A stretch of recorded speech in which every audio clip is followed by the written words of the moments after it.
જો તને ત્રાહી માં પોકાર આપતી હોય તેટલું યાદ રાખજે કે 2 કિલો અને 9 મહિના સુધી તારી માં તને પેટમાં લઈને કેમ ફરી હશે. નાનો હતો ત્યારે માતાની પથારી પીંચાવતો હતો અને મોટો થઈ ત્યારે માની આંખ ભીજવે છે. વાહ બેટા વાહ, તને માની ભીનાશ કરવાની આદત પડી ગઈ છે. એટલું યાદ રાખજે યુવાન કે તારે રડવું હશે ને તો કોઈનો પણ ખંભો મળી જશે, પરંતુ ખોળો તો માત્ર માનો જ મળશે. અત્યારે જીવતા મા બાપને ચૂપ કરે છે અને મર્યા પછી તેને ધૂપ કરે છે. કરુણતા, કેવી કરુણતા! મંદિરની શોભા ભગવાન છે ને તો ઘરની શોભા માતા પિતા છે. આપણા કારણે તેને દુઃખ ન પહોંચે ને તેનું કાળજી લેવી જોઈએ.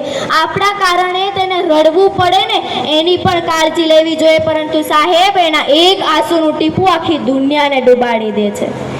આટલું કહેતા મને ગીત યાદ આવે છે. હતો હું સુતો પારણે પુત્ર નાનો,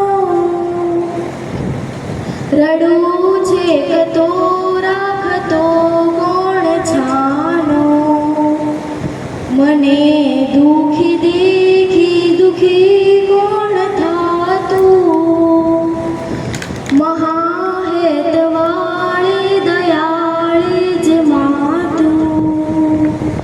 હતો હું સુતો પારણે પુત્ર નાનો, રડું છે કતો રાખતો કોણ છાનો, મને દુખી દેખી દુખી કોણ થાતું, મહાહેતવાળી દયાળી જ માતું, મહાહેતવાળી દયાળી માતું.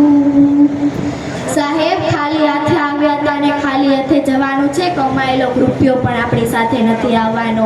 આપણી પાસે એક રંજ ધૂળ પણ આપણી સાથે નથી આવવાની. આપણા બંગલા, બાગ, બગીચા, ગાડી વાડી બધું જ અહીંયા પડ્યું રહેવાનું છે.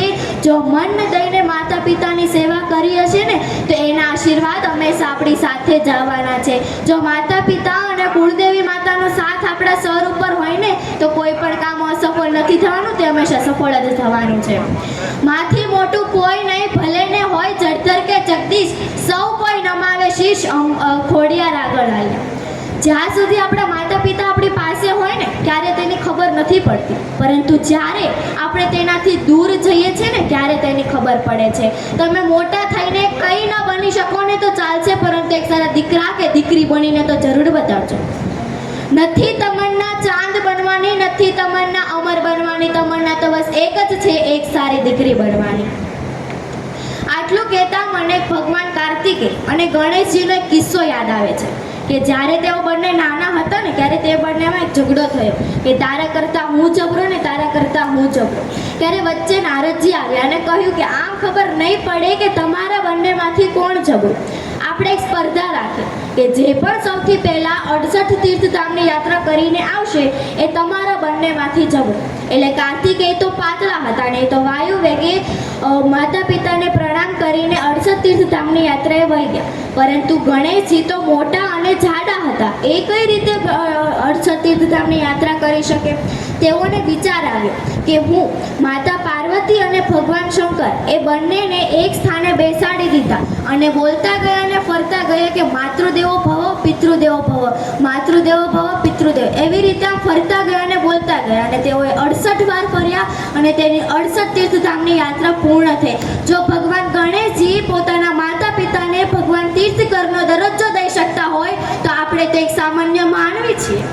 આપણે પણ આપણા માતા પિતાને ભગવાનથી પણ ઊંચો દરજ્જો કેમ ન દઈ શકીએ? અહંકાર નહીં પણ હદથી પણ વધારે વિશ્વાસ છે મારી માં ખોડિયાર પર. મને અહીંયા સ્પીચ બોલવાનો મોકો મળ્યો, તેથી હું તમામ આગેવાનોને હું દિલથી આભાર માનું છું અને આપ સૌ